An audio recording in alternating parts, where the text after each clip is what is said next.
Hello everyone, welcome to Blacktop Files. Tonight we bring you some of the most unsettling reports from abandoned stretches of road deep in the Appalachian Mountains, where the pavement ends and something else begins. Blacktop Files is a collection of long-form, true-style horror accounts from across the United States. Stories that don't make the evening news, but stay with the people who lived them. This episode focuses on a specific kind of place that exists throughout the Appalachian region. Roads that were once maintained, once traveled, once part of the everyday backbone of mountain communities, now left to erosion, wildlife, and whatever else moves through those hollows when the state stops caring. These aren't hiking trails or scenic overlooks.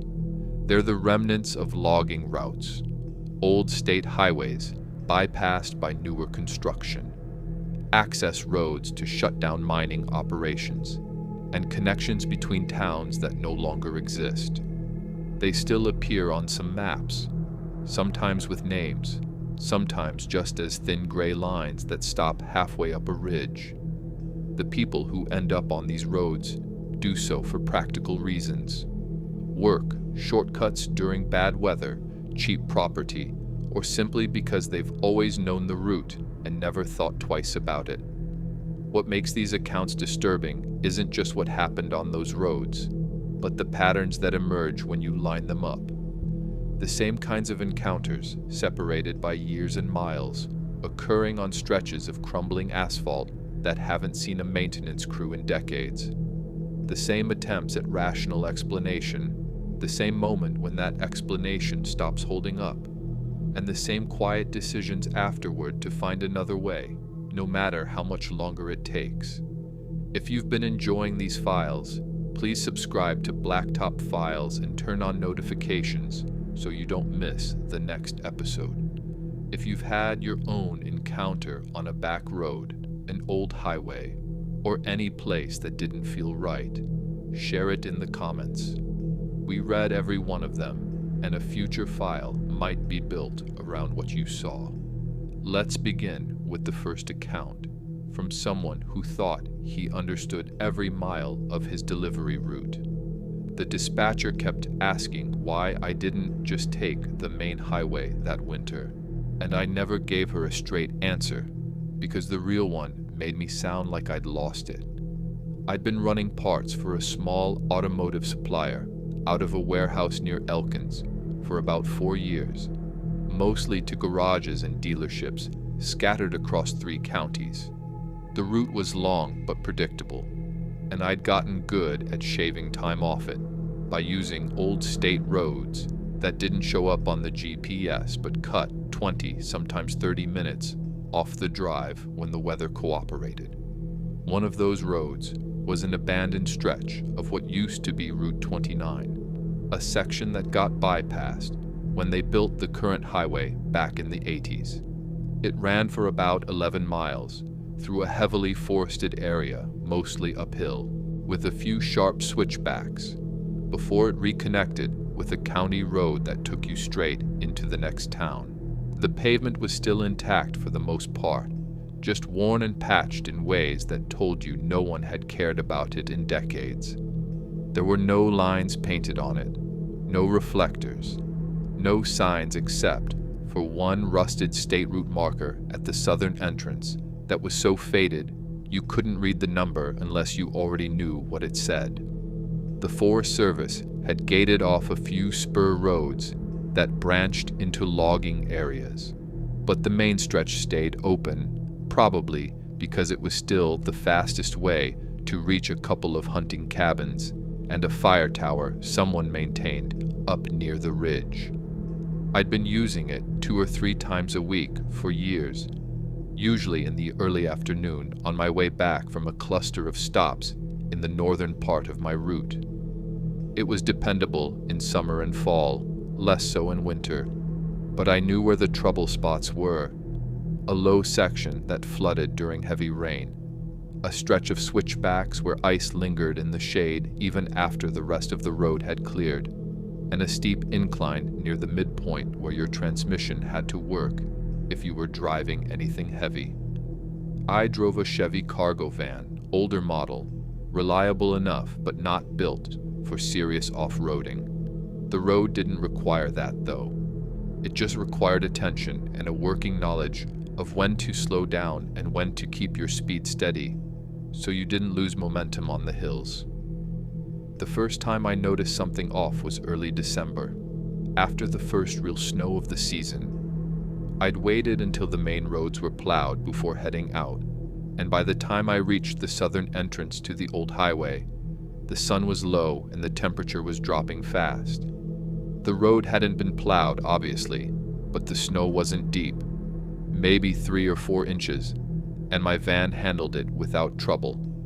The forest on both sides was dense, mostly hardwoods that had dropped their leaves, with thick underbrush and the occasional stand of pine. The road climbed steadily, winding through the trees in a way that felt more like following the land than cutting through it.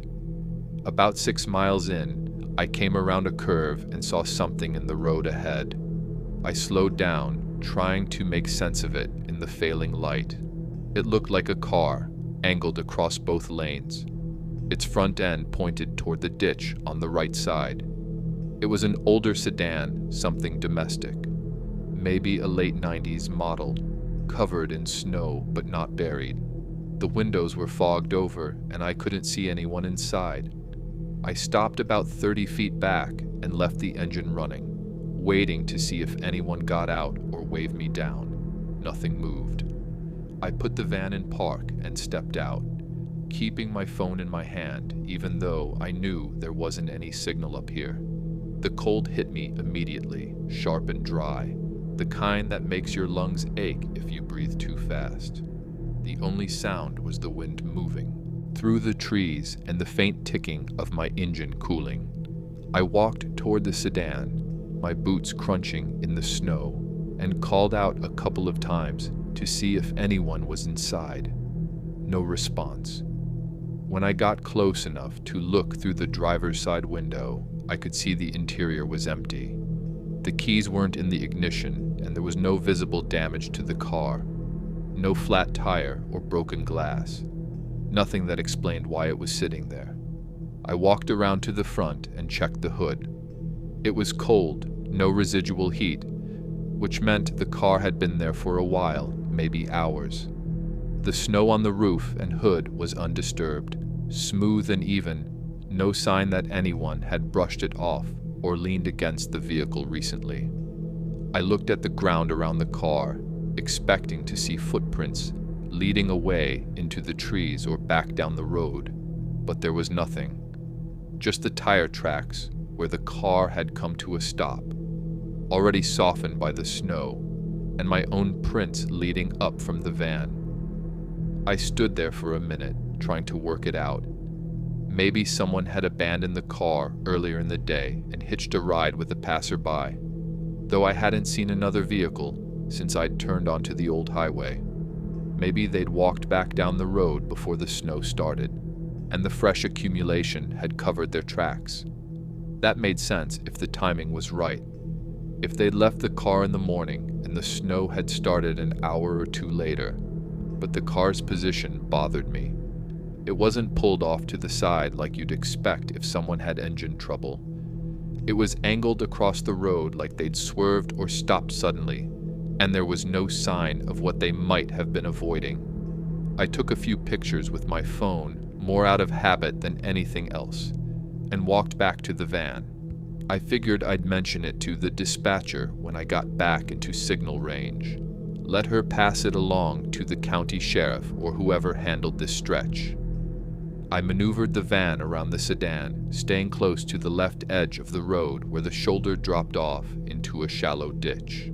The snow crunched under the tires, and the van rocked slightly as I eased past. Once I was clear, I kept driving, watching the rearview mirror as the sedan disappeared behind the curve.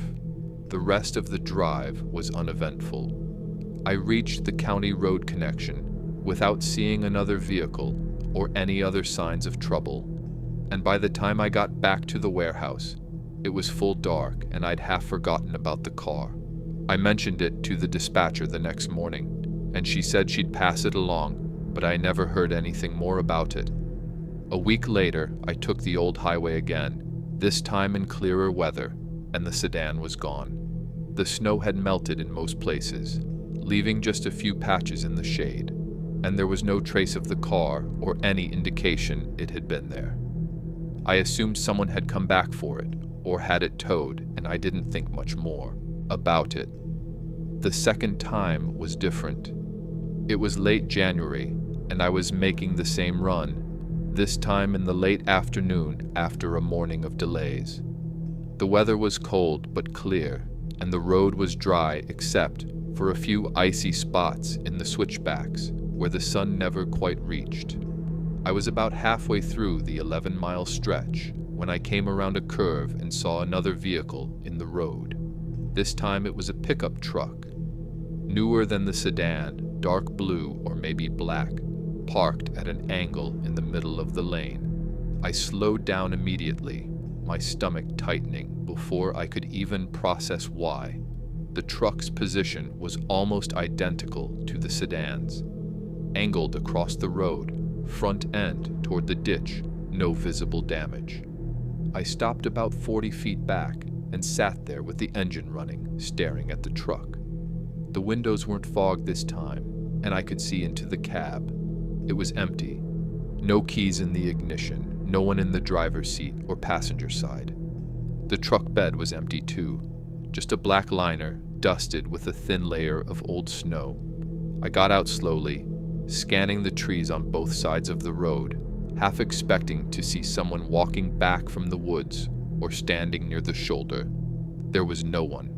The silence was heavier this time, thicker somehow, like the forest was holding its breath. I walked toward the truck, calling out the same way I had with the sedan, my voice sounding flat and small in the cold air. No answer. When I reached the driver's side door, I tried the handle. It was unlocked. I opened it carefully and leaned in, checking the ignition, the glove box, the center console. Nothing. No registration, no insurance card, no personal items. The interior smelled faintly of cigarettes and old air freshener, but it was clean, almost unnaturally so. I stepped back and looked at the ground around the truck. The snow from the previous week was mostly gone, leaving just mud and patches of dead grass along the shoulders. I should have seen footprints, tire marks, some indication of how the truck had gotten here and where the driver had gone. But the ground around the vehicle was smooth, undisturbed except for my own boot prints. I walked a slow circle around the truck, checking every angle, looking for tracks leading into the trees or back down the road. There was nothing. That's when I noticed the tires. They were old, worn down almost to the threads in some places, but they weren't muddy. If the truck had driven up here recently, especially in the conditions we'd had over the past few weeks, the tires should have been caked with mud or at least dusted with road grime. These looked almost clean, like someone had hosed them off, but there was no water source up here, and no reason anyone would do that. I crouched down and looked under the truck, checking for leaks or damage to the undercarriage. Everything looked intact. I stood up and backed away, a slow cold feeling spreading through my chest that had nothing to do with the temperature. I walked back to the van, got in, and locked the doors, which I realized was a stupid thing to do, because if something wanted to get in, a locked door wasn't going to stop it. But it made me feel better anyway. I sat there for a few minutes, trying to decide what to do. The rational part of my brain said to drive around the truck, head back to the warehouse, and report it the same way I'd reported the sedan. But another part, the part that had been driving these mountains for 4 years and knew how things were supposed to look and feel, was telling me something was very wrong.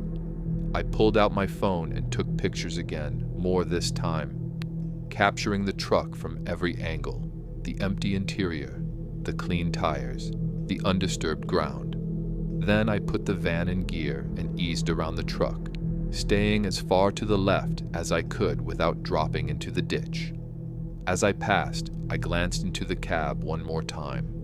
The keys were definitely not there, and the steering wheel was straight, like someone had parked carefully and walked away. But there was nowhere to walk to. The forest on both sides was thick and steep, not the kind of terrain you'd casually hike into, especially in winter. I kept driving, faster than I normally would on this road, my eyes flicking between the windshield and the rearview mirror. The truck disappeared behind the curve and I didn't see it again. When I reached the county road and got back into signal range, I called the dispatcher and told her what I'd found. She sounded skeptical, asked if I was sure it wasn't someone just pulled over to check a map or take a break. I told her the truck was empty, the keys were gone, and there were no footprints. She said she'd pass it along. 2 days later, I asked her if she'd heard anything. She said the county sheriff had sent someone to check, but they hadn't found any vehicle. No truck, no sign of one, nothing. I told her I had pictures, and she said to email them to her, which I did. She never mentioned it again after that, and I didn't push. But I started avoiding the old highway after dark, sticking to my schedule so I'd always pass through in the daylight. The third vehicle showed up in early February. I wasn't even planning to use the old highway that day, but a wreck on the main route had traffic backed up for miles, and I didn't have time to sit in it. I took the southern entrance to the old highway around 2 in the afternoon, telling myself I'd drive straight through, no stopping, no matter what I saw. The weather was overcast but dry, the temperature just above freezing, and patches of old snow clung to the shaded areas along the road. I was doing fine until I hit the 7th mile, the same general area where I'd seen the sedan and the truck. When I came around the curve, my headlights caught something ahead, and I felt my hands tighten on the steering wheel before I even registered what it was. Another vehicle. This time it was a small SUV, silver or gray, angled across the road in the exact same position as the others. I didn't slow down right away. I kept my speed steady, my brain screaming at me to just drive around it and keep going. But as I got closer, I could see someone in the driver's seat. I hit the brakes harder than I meant to, and the van skidded slightly on a patch of ice before coming to a stop, about 50 feet back. I sat there, gripping the wheel, staring at the figure in the SUV. It was hard to make out details through the windshield glare, but I could see the shape of a head and shoulders, motionless, facing forward. My first thought was that someone had passed out or was having a medical emergency, and I reached for my phone to call for help before remembering there was no signal. I put the van in park and sat there for another few seconds, trying to decide what to do. Then the figure moved. Just a slight turn of the head, slow and deliberate, until it was facing in my direction. I couldn't see a face, just the silhouette against the gray light filtering through the trees, but I could feel the attention, the weight of being looked at. My throat went dry, and I put my hand on the gear shift, ready to reverse if I needed to. The figure didn't move again. It just sat there, facing me, completely still. I don't know how long I waited. It felt like minutes, but it was probably only 20 or 30 seconds. Then I made a decision. I put the van in gear, turned the wheel hard to the left, and drove around the SUV, staying as far to the edge of the road as I could. As I passed, I didn't look at the driver's side window. I kept my eyes forward, focused on the road ahead, my hands locked on the wheel. But I could feel it, that same weight of attention following me as I went by. I didn't look in the rearview mirror until I was around the next curve and the SUV was out of sight. When I reached the county road, I was shaking so hard I had to pull over and sit for a few minutes before I felt steady enough to drive. I called the dispatcher as soon as I had signal and told her I was done with the old highway, that I'd find another route, even if it added an hour to my day. She asked what happened, and I told her I'd seen another vehicle, same spot as the others, with someone inside this time. She asked if I'd checked to see if they needed help, and I said no. She didn't push, but I could hear the judgment in her silence. I didn't go back to that road for 3 weeks. I rerouted my deliveries, took the long way around, and absorbed the extra time and fuel cost without complaining. But eventually, the practicality of it wore me down. The old highway saved me 40 minutes on a good day, and with gas prices where they were, the detour was costing me more than I wanted to admit. So one afternoon in late February, I went back.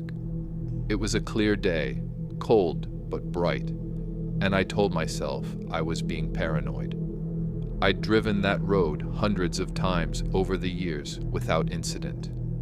3 strange encounters in 2 months didn't mean the road was cursed or haunted or whatever irrational explanation my brain was trying to construct. It meant people broke down in bad spots or abandoned cars for reasons I didn't understand, or maybe someone was messing with me specifically, though I couldn't imagine why or how. The first 6 miles were fine. The road was empty, the forest quiet, the pavement dry. I started to relax, started to feel stupid for letting a few weird coincidences spook me. Then I came around the curve at the 7-mile mark and my stomach dropped. There were 4 vehicles in the road this time. The sedan, the truck, the SUV, and a van almost identical to mine, all arranged in a loose line across both lanes, angled the same way, like they were part of some kind of pattern or formation.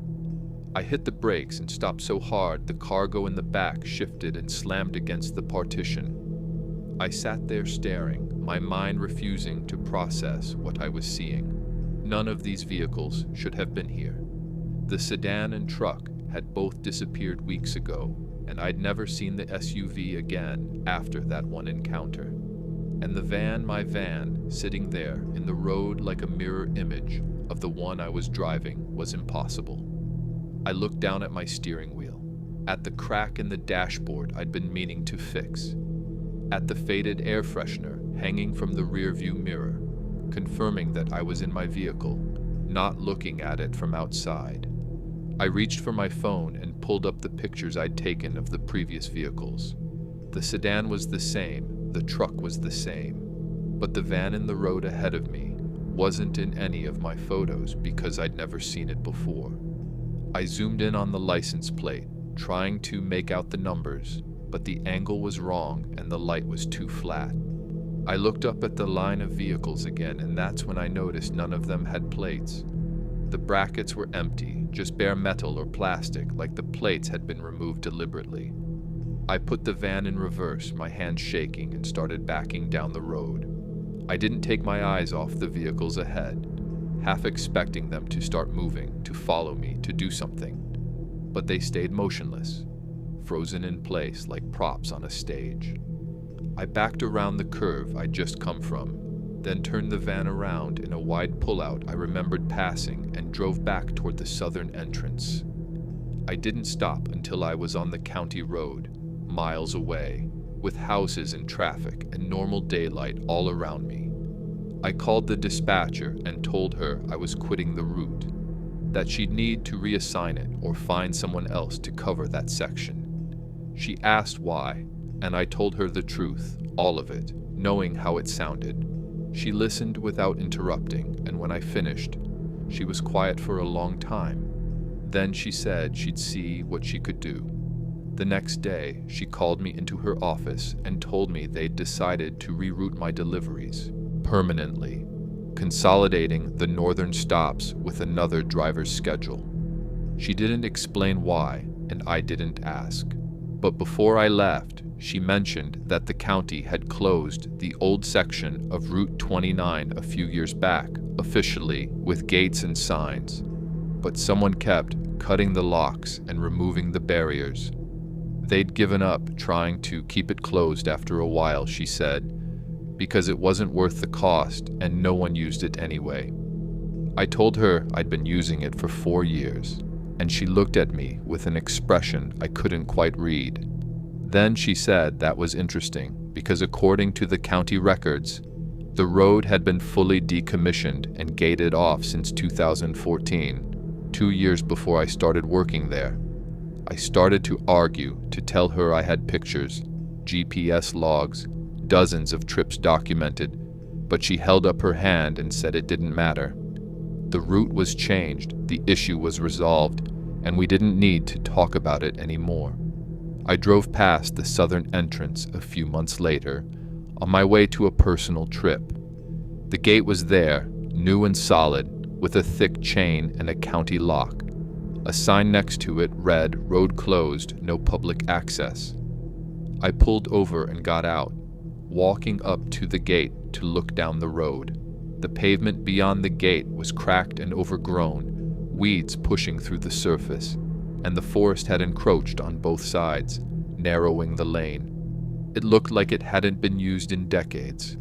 I stood there for a few minutes, trying to reconcile what I was seeing with what I knew. Then I got back in the van and left. I never went back, never drove past that entrance again, never mentioned it to anyone.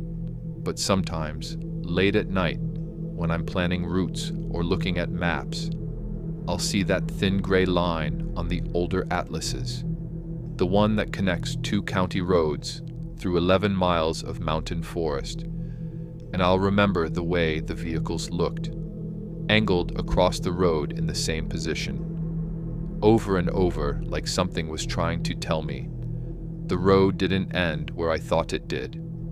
The second account comes from someone who worked night security at a facility near an old mountain pass, where the access road had been closed for years, but never quite stayed that way. I told the building manager I wanted to switch to day shift after the county finally put up the concrete barriers, and he asked why it mattered since no one used that access road anyway. I didn't explain and he didn't push, just move me to mornings starting the next week. I'd been working night security at a state forestry administrative building about 15 miles west of a town called Sutton for almost 2 years, covering the midnight to 8 shift 4 nights a week. The building itself was small, just offices and storage for the local forestry crews, but it sat at the junction of 2 roads, a maintained county route that saw regular traffic, and an old access road that climbed into the mountains toward a fire tower that hadn't been staffed since the 90s. The access road was officially closed, gated at the bottom where it split from the county route, with a rusted Forest Service sign that warned against trespassing. But the gate was old and the lock was older, and people cut through it regularly. Hunters heading into the backcountry, kids looking for a place to party, the occasional hiker who didn't want to pay for a permit. The forestry department would replace the lock every few months, and within a week someone would have cut it again. Eventually, they stopped bothering, and the gate just hung open most of the time, swinging in the wind.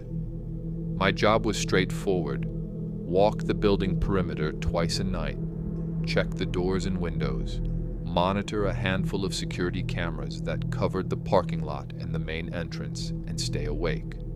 The building was heated, but not well, and the office I worked out of was a repurposed storage room with a desk, a space heater, and a monitor connected to the camera feeds.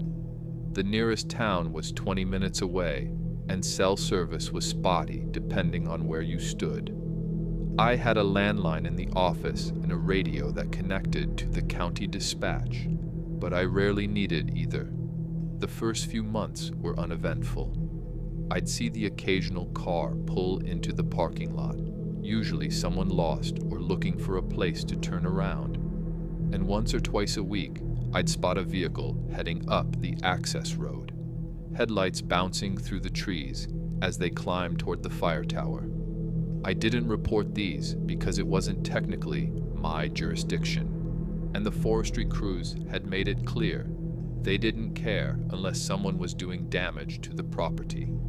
Most nights, I spent reading, watching videos on my phone when the Wi-Fi cooperated, or just walking the perimeter to stay awake.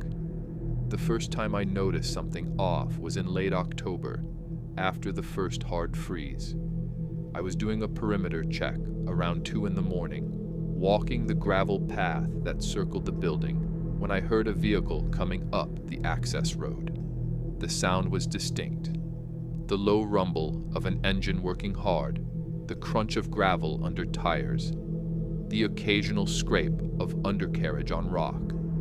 I stopped near the corner of the building where I had a clear view of the gate, expecting to see headlights appear as the vehicle reached the junction. The sound got closer, louder, and I could hear the engine straining on the incline just past the gate. Then it stopped. Not like someone had turned off the engine, but like the sound had been cut off mid-note, swallowed by the forest. I stood there, waiting for the headlights, listening for the engine to restart or a door to slam. Nothing. Just the wind moving through the trees and the faint hum of the building's HVAC system behind me. I walked toward the gate, pulling my flashlight from my belt and flicking it on. The gate was open, same as always, hanging at an angle from one hinge. The access road beyond it was empty, just gravel and dirt climbing into the darkness between the trees. I walked up the road about 50 feet, sweeping the flashlight back and forth, checking the shoulders and the tree line. No vehicle, no tire tracks in the soft dirt at the edge of the gravel. No sign that anything had come through recently. I stood there for a few minutes, listening, but the forest was quiet except for the wind. I walked back to the building, telling myself I'd imagined it, or that the sound had carried farther than I thought, echoing off the ridges in a way that made it seem closer than it was. The second time was a week later. Same time of night, same circumstances. I was inside the office watching the camera feeds when I heard the engine again. This time I was ready. I grabbed my flashlight and went straight outside, moving quickly toward the gate. The sound was louder now, closer, and I could hear the distinct rhythm of a vehicle climbing the access road. The engine laboring, the tires crunching. I reached the gate just as the sound peaked, like the vehicle was about to crest the junction and come into view. Then it stopped, cut off exactly the way it had before. I ran up the access road this time, not bothering with caution, my flashlight beam bouncing wildly as I moved. I covered 100 feet, maybe more, checking every turnout and shoulder, looking for any place a vehicle could have pulled off. The road was empty. I stopped, breathing hard, the cold air burning in my lungs, and turned in a slow circle, listening. The forest was silent. No engine, no tires, no sound of a vehicle moving away. Just wind and the faint rustle of dead leaves. I went back to the office and checked the camera feed that covered the parking lot and the junction. I rewound the footage to the moment I'd heard the engine, then watched it in real time. The gate was visible in the bottom corner of the frame, and the first 20 feet of the access road were just barely in view. I watched the whole sequence. Me standing outside the office, me running toward the gate, me disappearing up the access road. No vehicle entered the frame. No headlights, no movement, nothing. I started paying closer attention after that. Every night, around 2 in the morning, I'd step outside and listen. Some nights I heard nothing. Other nights I'd hear the engine, always the same, low and laboring, climbing the access road, getting closer but never arriving. It happened maybe once or twice a week, never on a predictable schedule, never lasting more than a minute or two. I stopped running toward it after the third or fourth time, realizing there was no point.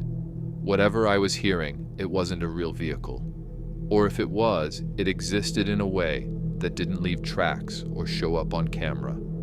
I mentioned it to one of the forestry crew supervisors in passing, framing it as a question about whether they'd been doing any work on the access road at night. He said no, they hadn't touched it in months, and asked why I was asking. I told him I'd heard vehicles up there sometimes, and he nodded like that made sense. He said people used that road all the time, especially during hunting season, and I shouldn't worry about it unless I saw someone trying to break into the building. I didn't tell him the vehicles never appeared, just let it drop. The pattern continued through November and into December. The sound became almost routine, something I expected and prepared for, even if I didn't understand it. Then one night in mid-December, the pattern changed. I was outside doing a perimeter check later than usual, around 3 in the morning, when I heard the engine start up the access road. This time it didn't stop. It kept going, the sound growing louder and clearer, and I could hear other details now. The squeak of old suspension, the rattle of something loose in the bed or trunk, the faint hiss of tires on gravel. I stood near the corner of the building, watching the junction, my flashlight off, waiting for the headlights. They appeared slowly, dim and yellow, bouncing through the trees as the vehicle climbed toward the gate. I could see the shape now, blocky and tall, maybe a truck or an old SUV. The headlights reached the gate, illuminated it for a moment, then stopped. The engine idled, rough and uneven, and I could see exhaust rising in the cold air, visible against the glow of the headlights. I waited for the vehicle to move forward, to push through the gate or turn around, but it just sat there, idling, the headlights pointed at the junction. I turned on my flashlight and walked toward the gate, keeping the beam low, not pointing it directly at the vehicle. As I got closer, the details sharpened. It was a truck, older model, dark paint, maybe blue or black. The windshield reflected my flashlight, making it impossible to see inside. But I could see the outline of someone in the driver's seat, a shape that didn't move. I stopped about 30 feet from the gate, my pulse hammering in my ears, and called out, asking if they needed help. The engine cut off. Not gradually, not like someone turning a key, but instantly, like it had been unplugged. The headlight stayed on for a moment longer, then flickered and went dark.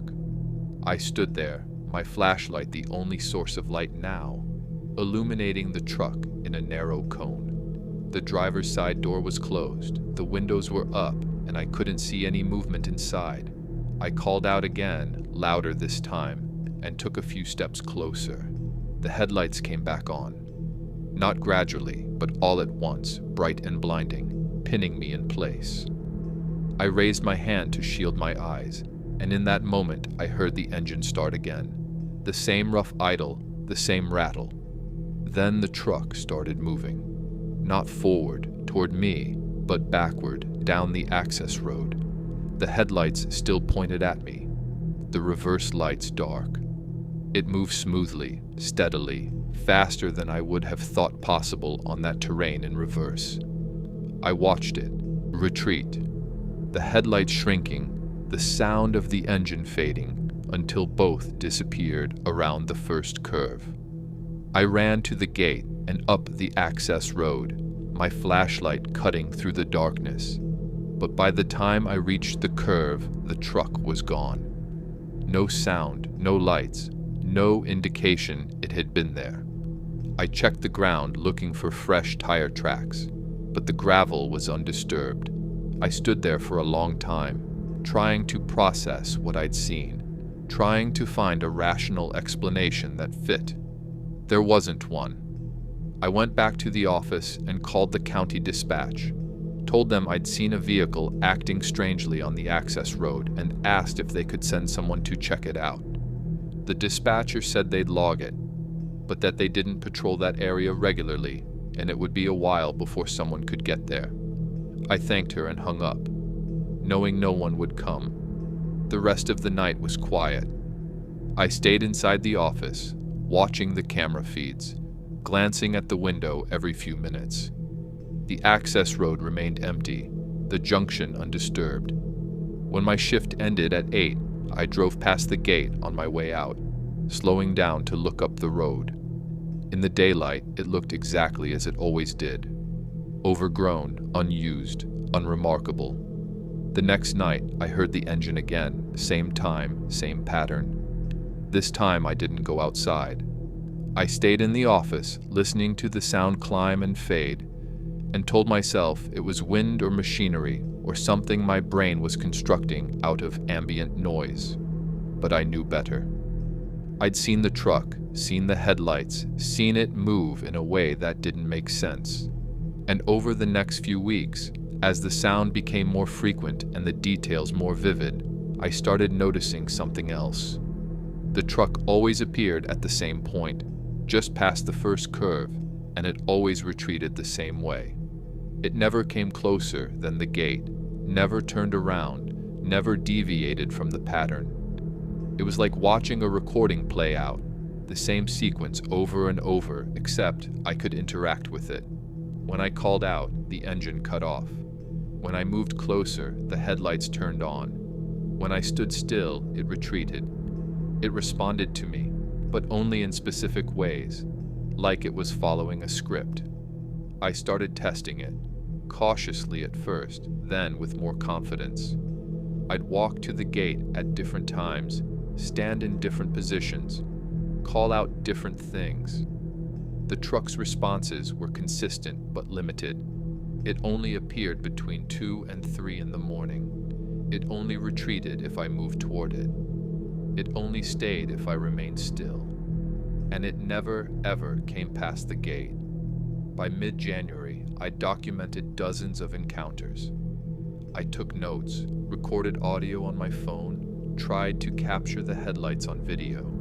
The audio recordings picked up the engine sound clearly, but the video never showed anything, just darkness and the faint glow of my flashlight. I showed the audio to the building manager, played it for him in the office one afternoon, and watched his expression shift from curiosity to discomfort.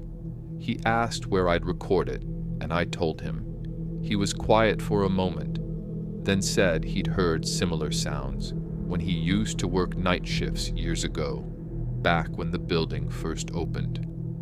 I asked if he knew what caused it, and he said no, but he'd been told not to worry about it. He said the access road had a history, that there'd been accidents up there over the years, people getting lost or stranded, vehicles going off the road in bad weather. He didn't say anything more specific, and I didn't press. But the way he said it, the way he avoided eye contact, told me he knew more than he was sharing. The county finally installed concrete barriers at the junction in late February, permanent ones that couldn't be moved without heavy equipment. They also put up new signs, clearer and more official, stating the road was closed to all traffic. The building manager told me it was part of a broader effort to limit liability and prevent accidents, that the forestry department had been pushing for it for years. I asked if it would make a difference, and he said he hoped so.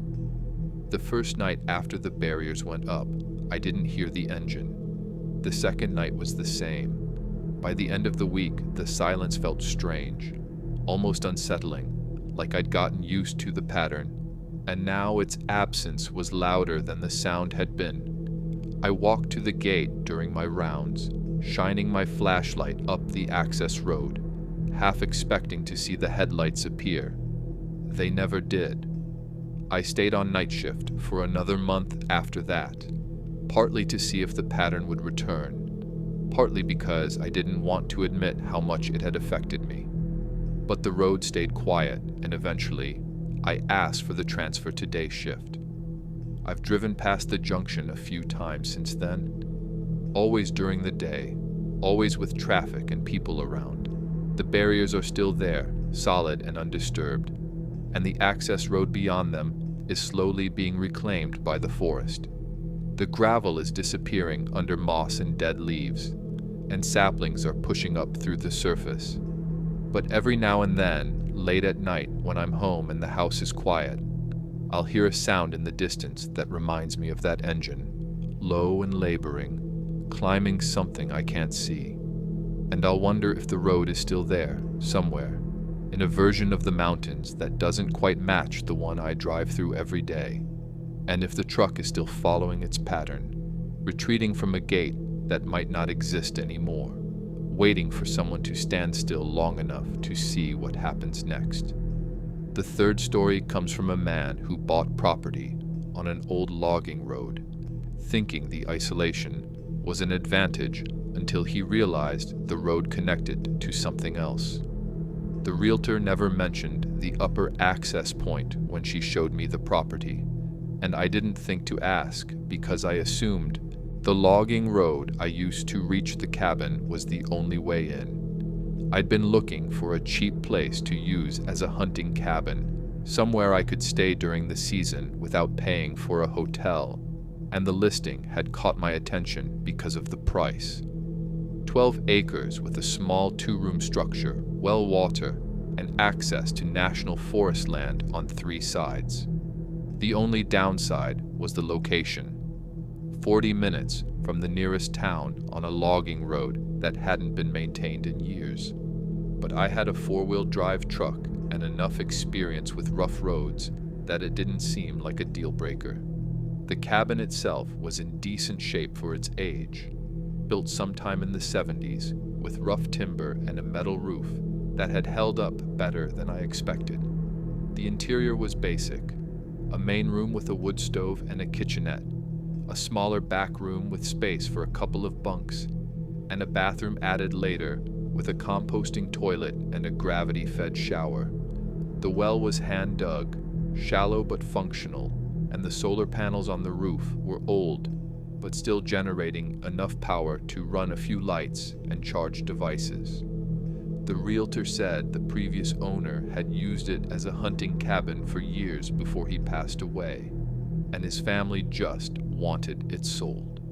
I closed on the property in early September and spent the next few weekends fixing it up, patching the roof, replacing a broken window, clearing brush from around the foundation, and cutting back the overgrown trail that led from the cabin to the logging road.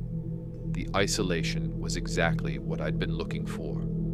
The nearest neighbor was at least 5 miles away, and the logging road saw so little traffic I could go days without seeing another vehicle. The forest was thick, mostly oak and hickory, with patches of pine, and the wildlife was abundant. Deer, turkey, the occasional black bear passing through. The upper access point wasn't obvious at first. The logging road I used to reach the cabin came in from the south, winding uphill for about 3 miles, before it ended at a small clearing near the property line. But one afternoon in late September, I was walking the northern edge of my property, following the boundary markers, when I found a second road. It was older, narrower, and more overgrown than the main logging road, but it was clearly a road. 2 parallel ruts, carved into the hillside, climbing steeply toward the ridge. I followed it for a few hundred yards and realized it connected to the same logging road I'd been using, but further up the mountain, past where I normally turned off. I walked back to the cabin and checked the plat map the realtor had given me. The upper road wasn't marked, but it made sense that it would exist. This area had been logged heavily in the 70s and 80s, and the companies would have needed multiple access points to haul out timber efficiently. I didn't think much more about it at the time, just filed it away as something to explore later if I felt like it. The first time I noticed something off was in mid-October, during the first week of hunting season. I'd driven up to the cabin on a Thursday evening, planning to spend the weekend scouting. The weather was cold, clear, perfect for moving through the woods quietly. I parked near the cabin, unloaded my gear, and spent the evening preparing for the next morning. Around 10 o'clock, I stepped outside to check the weather and heard a vehicle coming up the logging road. The sound was faint at first, just the low rumble of an engine working hard on the incline, but it grew steadily louder. I stood on the porch listening, assuming it was someone heading further up the mountain. Maybe another hunter accessing a different property. But the sound didn't pass by. It kept climbing, getting closer, until I could hear the tires crunching on gravel and the engine straining. Then it stopped. I waited, expecting to hear a door slam or voices, but the engine just idled, rough and uneven. I grabbed my flashlight and walked toward the logging road, following the trail I'd cleared. When I reached the point where my trail met the road, I stopped and shined the flashlight up the hill. There was nothing there. The road was empty, just gravel and dirt climbing into the darkness. But I could still hear the engine idling somewhere above me, maybe a quarter mile up the slope. I walked up the road, my flashlight cutting through the dark, the sound of the engine growing louder as I climbed.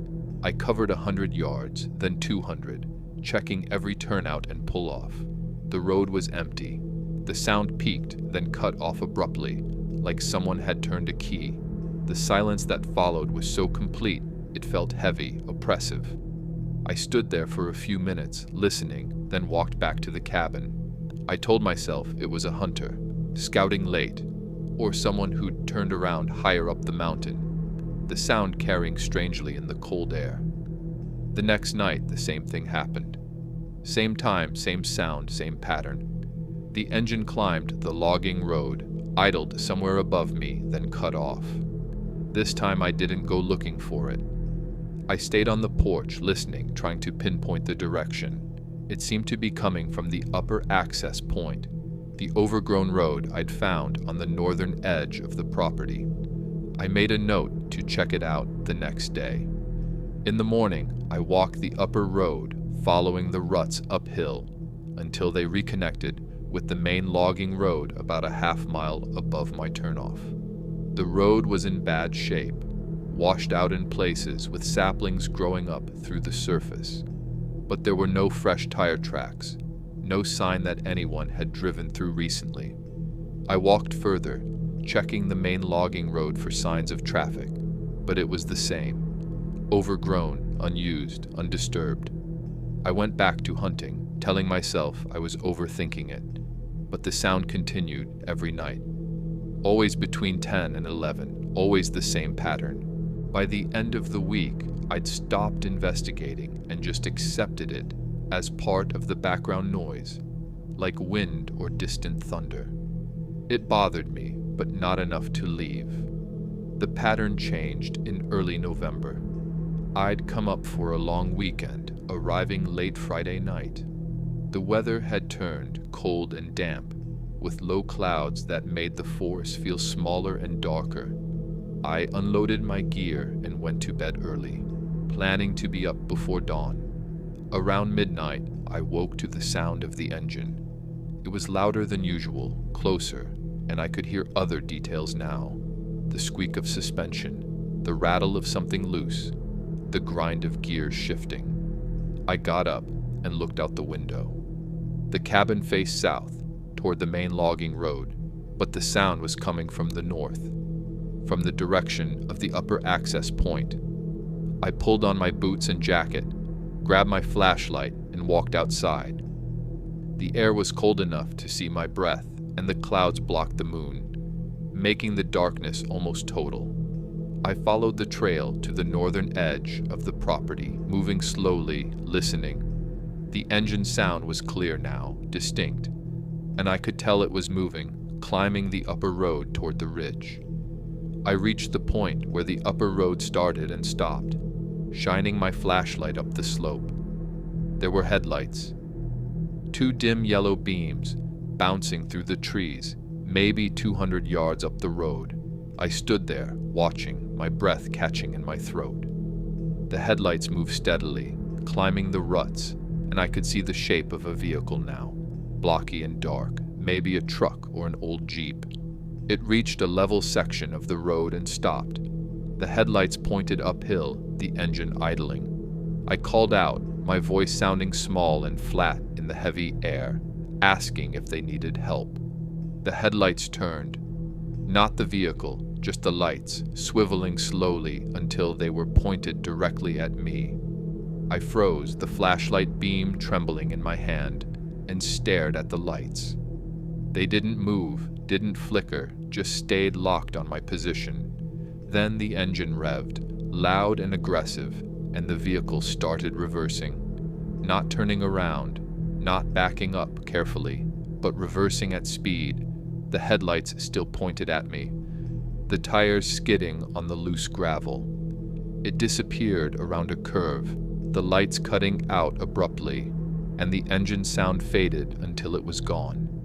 I stood there for a long time, my heart pounding, trying to convince myself I'd seen a real vehicle, driven by a real person who'd made a wrong turn and panicked when I called out. But the way the lights had moved, independent of the vehicle's orientation, and the way it had reversed so quickly on a road that was barely passable and forward didn't fit. I walked back to the cabin, locked the door, and didn't sleep the rest of the night. The next morning, I walked the upper road again, this time bringing a camera.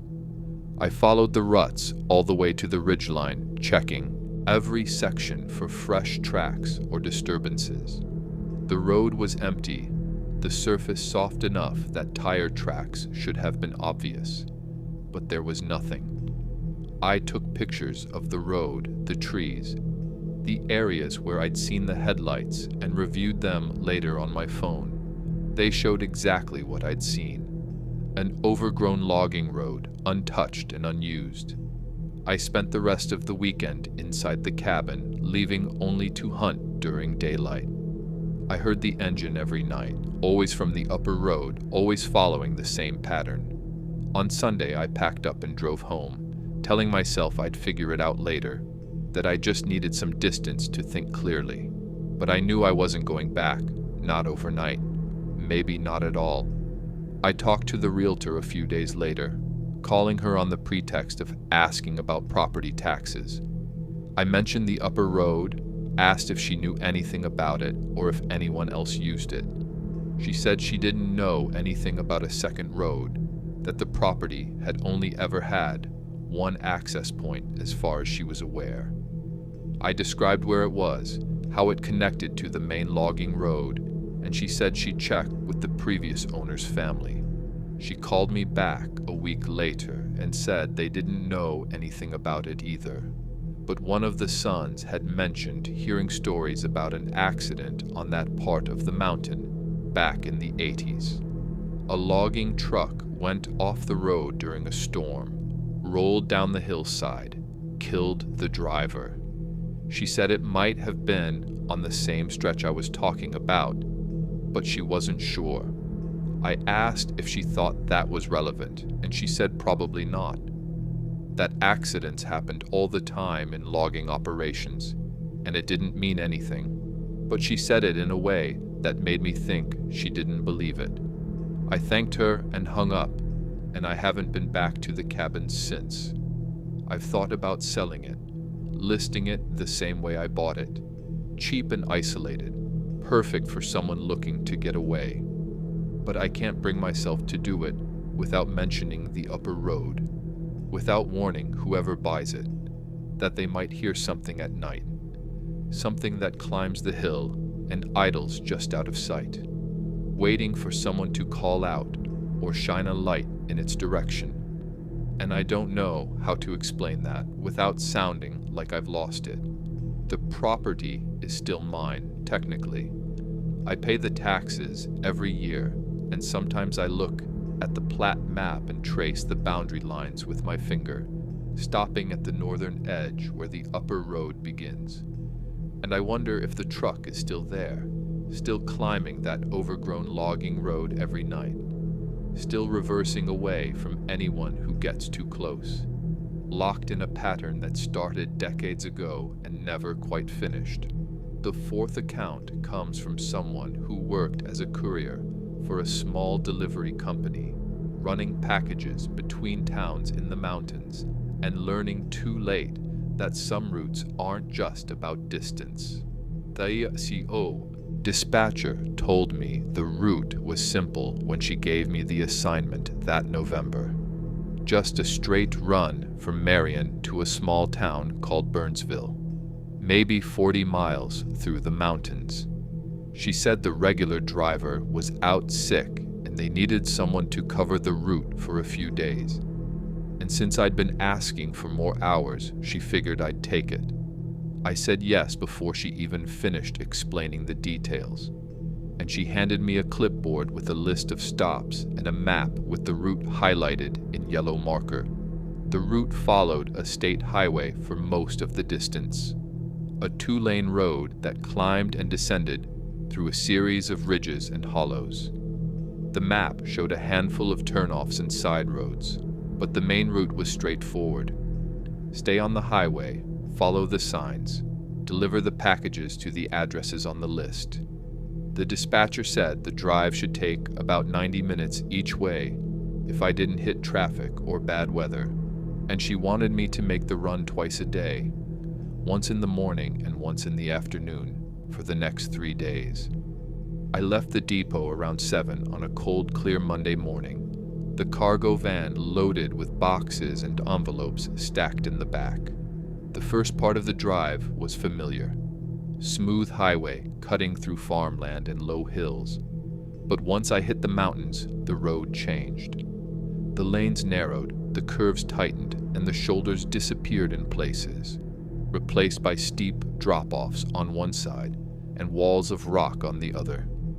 The highway climbed steadily, winding through dense forest, and the traffic thinned until I was alone on the road. About 20 miles in, I passed a turnoff marked with a small wooden sign that was too faded to read.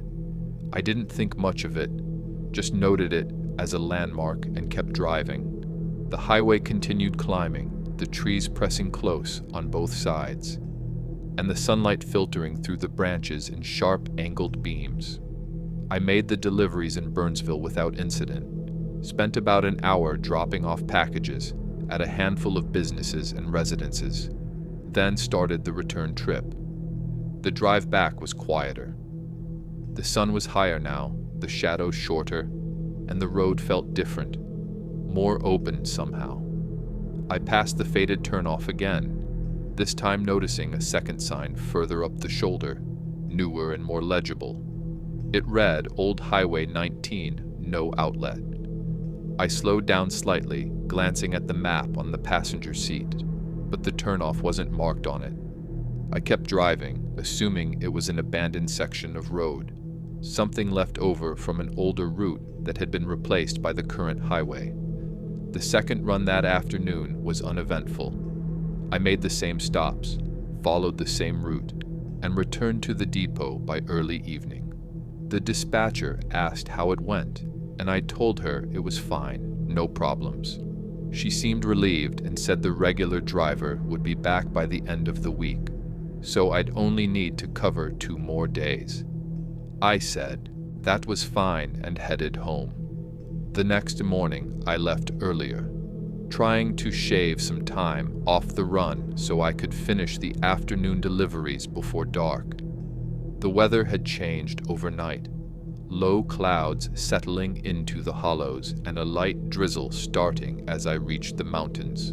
The road was slick, the visibility poor, and I drove slower than I wanted to, keeping my eyes on the faded center line and the edge of the pavement. When I passed the turnoff to Old Highway 19, I noticed something different. There was a vehicle parked on the shoulder, just past the newer sign, a dark sedan with its hazard lights on. I slowed down, debating whether to stop and check if they needed help, but the sedan looked empty and I didn't see anyone standing nearby. I kept driving, telling myself they'd probably just pulled over to check a map or wait out the rain. But as I rounded the next curve, I glanced in the rearview mirror and saw the sedan's headlights come on, bright and clear in the gray light. I watched for a moment, expecting the car to pull back onto the highway, but it just sat there, hazards off now, headlights pointed at the turnoff. I made the deliveries and started the return trip. The rain heavier now, the wipers struggling to keep up. When I reached the turnoff, the sedan was gone. The shoulder was empty, no tire tracks in the gravel, no indication anyone had been there.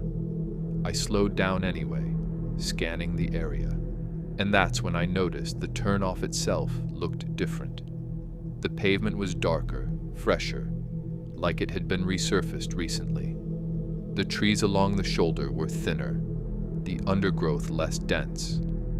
I told myself it was the rain and the poor light playing tricks on me, making familiar landmarks look strange. The afternoon run was delayed by weather, and by the time I reached the mountains, it was nearly dark. The rain had stopped, but the clouds were low and heavy, blocking what little daylight remained. I turned on my headlights and drove carefully, the road slick and treacherous in the dim light. When I passed the turnoff, I saw headlights again, this time moving, climbing the old highway into the trees. I caught just a glimpse before they disappeared around a curve, but it was enough to see the shape of the vehicle. A sedan, dark, possibly the same one I'd seen that morning. I kept driving, my hands tight on the wheel, and told myself it was someone local, using the old road as a shortcut or accessing property further up the mountain. But the sign had said no outlet, which meant the road didn't go anywhere, didn't connect to anything. I made a mental note to ask the dispatcher about it when I got back, but by the time I reached the depot, I'd half forgotten, distracted by the logistics of unloading and the prospect of an early night. The third day started badly. I overslept, left the depot late, and hit the morning run behind schedule.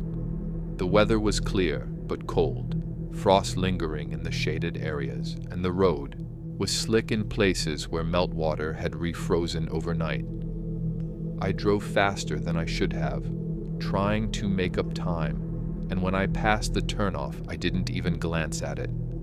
I made the deliveries, rushed through the return trip, and pulled into the depot just in time to load up for the afternoon run. The dispatcher stopped me as I was heading out and asked if I'd had any trouble with the route. I said no, everything was fine, and she nodded but didn't look convinced. She said the regular driver had called in that morning and mentioned he'd had strange experiences on that stretch of highway, stuff he couldn't explain, and she wanted to make sure I wasn't dealing with the same thing. I asked what kind of experiences, and she hesitated, then said he'd reported seeing vehicles on the old highway turnoff. Always the same type, always at dusk or dawn. She said he'd stopped mentioning it after a while because it sounded crazy, but she thought I should know in case I saw anything. I told her I'd seen a sedan near the turnoff a couple of times, but it hadn't seemed unusual. She asked if I'd seen it moving, and I said yes once, heading up the old highway. She was quiet for a moment, then said the regular driver had seen the same thing multiple times, always a dark sedan climbing the old road just after sunset. She said he'd tried to follow it once, turned onto the old highway to see where it went, but the road had ended after about a mile, just stopped at a washed-out section with no way to continue. He'd turned around, driven back to the turnoff, and the sedan was there again, parked on the shoulder, hazards on, exactly where he'd seen it the first time. I asked if he'd reported it to the police, and she said he had, but they checked and found nothing. No abandoned vehicles, no signs of recent activity, nothing. She said he'd eventually stopped using that route at night, started requesting different shifts, and eventually got reassigned to a different area. She said she was telling me this not to scare me, but so I'd know what I was dealing with if I saw it again. I left for the afternoon run, feeling uneasy, the dispatcher's words replaying in my head. The drive out was quiet, the road empty, and I made the deliveries without incident. But as I started the return trip, the sun sinking below the ridgeline, I felt a knot forming in my stomach. I knew I was going to see it again. I didn't know how I knew, but I did. When I reached the turnoff, the sedan was there, parked on the shoulder, hazards on, exactly as I'd seen it the first time. I slowed down, my pulse hammering, and pulled onto the shoulder about 50 feet back.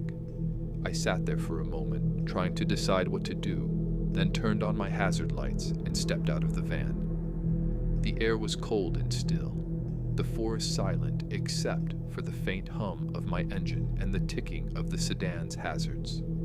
I walked toward the car slowly, my breath visible in the fading light, and called out, asking if anyone needed help. No response. I reached the driver's side door and looked through the window. The interior was empty, no keys, no personal items, nothing. The seats looked old, the upholstery worn and faded, and there was a thin layer of dust on the dashboard. I walked around to the front of the car and checked the license plate. It was there, but the numbers were too faded to read. The paint flaked and corroded. I crouched down and touched the bumper. It was cold, ice cold, colder than the surrounding air. I pulled my hand back and stood up, looking at the turnoff.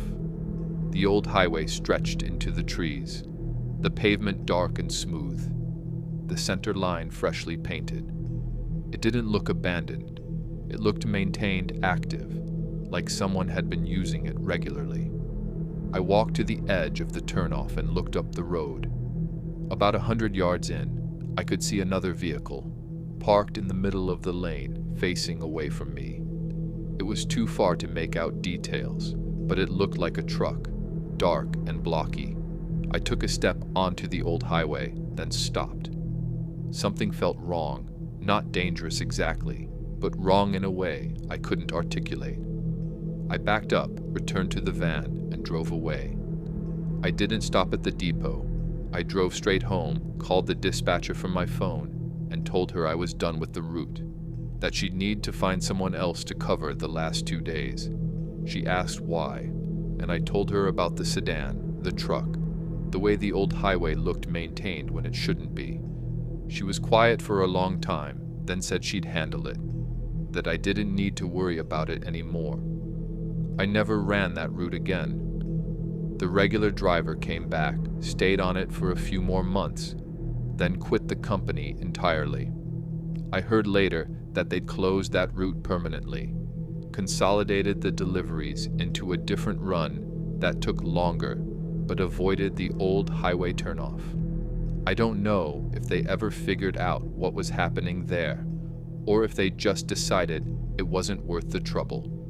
I've driven through those mountains a few times since then, always during the day, always on different roads. But once, about a year later, I took the old state highway by accident, following a detour after a wreck closed the main route. When I passed the turnoff, I slowed down just for a moment and looked at the old highway.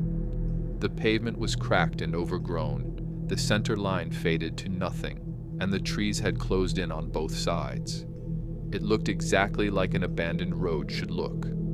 But parked on the shoulder, just past the newer sign, was a dark sedan, hazards on, waiting for something I still don't understand.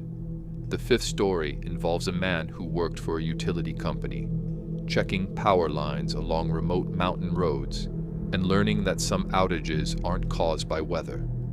The supervisor handed me the service map that February and told me to check every transformer and junction box along the northern grid, 8E, section that covered about 60 miles of mountain roads and served maybe 24 customers scattered across 3 ridges.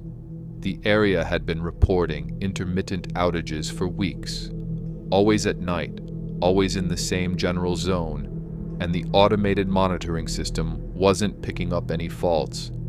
He said it was probably a bad connection somewhere, corroded terminals or a cracked insulator, something small that only caused problems under specific conditions.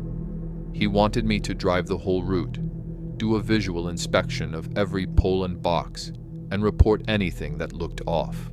I'd been working for the utility company for about 3 years, mostly handling maintenance and service calls in the more populated areas, but I'd done enough rural work to know the basics.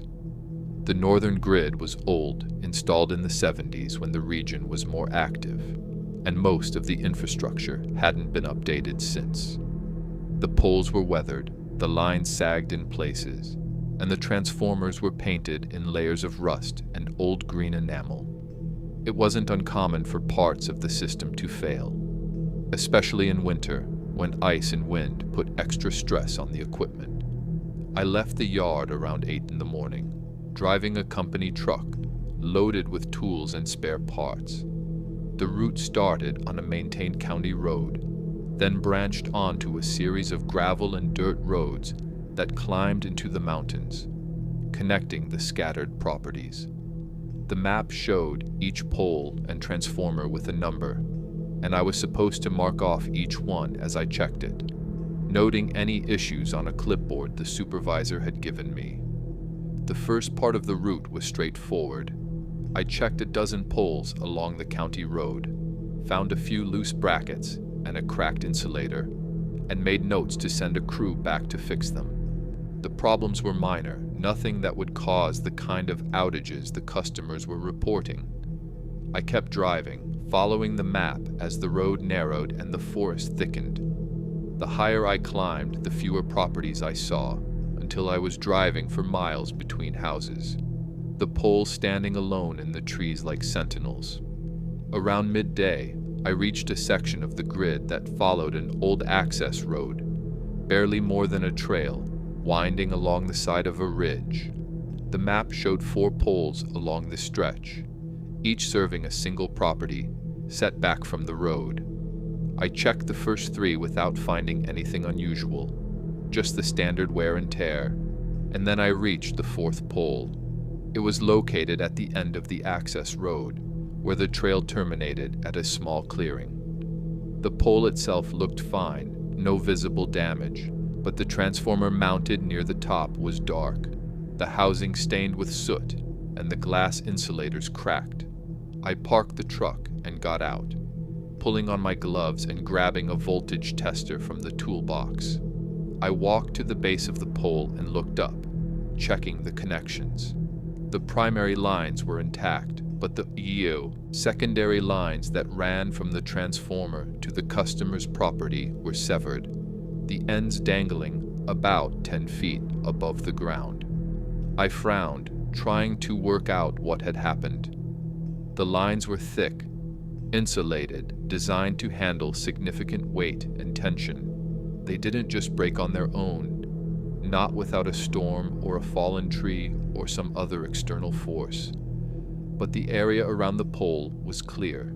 No debris, no broken branches, no sign of recent weather damage. I used the voltage tester to check the primary lines, confirming they were still live, then walked the perimeter of the clearing looking for clues. That's when I noticed the property. It was set back from the clearing about 100 yards, down a narrow driveway that was almost invisible under the overgrowth. I could see the roof of a small house through the trees, dark and weathered, and I assumed whoever lived there was the customer reporting the outage. I walked down the driveway, calling out to see if anyone was home, but the house looked abandoned.